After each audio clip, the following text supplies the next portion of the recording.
हम लेकिन सुक्ति पढ़ने रहे जो आत्म वै जायते पुत्र। श्रीमान श्याम बिहारी राय सरस जी मंच पर एखन काव्य पाठ कला एखन बड़ा हर्ष आ स्नेहक संग मंच पर आमंत्रित करी हुनकर सुपुत्र श्रीमान आनंद राय के एक बार जोरदार थपड़ी श्रीमान सरस जी के सुपुत्र आनंद जी अपने लोकनिक सोझा एक सुंदर सन प्रस्तुति संग।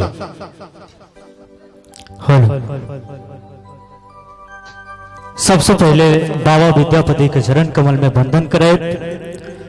मंच पर उपस्थित समस्त विद्वान वादन व्यक्ति के प्रणाम करे, समस्त श्रोता बंधु के प्रणाम करे, यथा उपस्थित समस्त कलाकार के प्रणाम करे।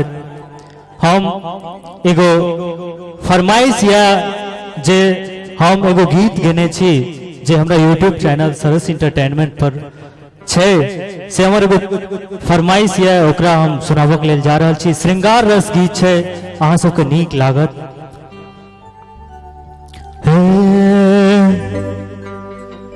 छिपे जोर नहीं है दुनिया में कोनो जोर के, छिपे जोर नहीं है दुनिया में कोनो जोर के, कि सच विधाता रचन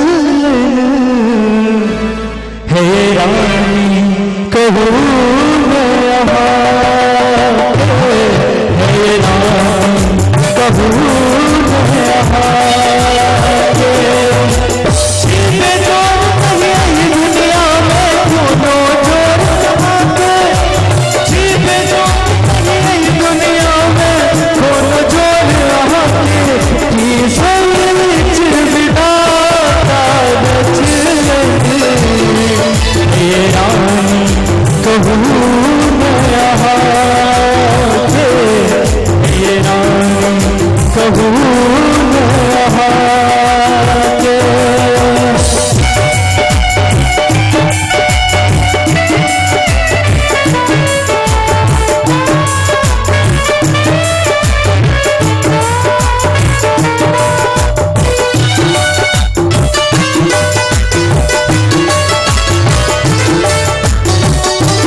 कहूँ न रहा के है ये राग कहूँ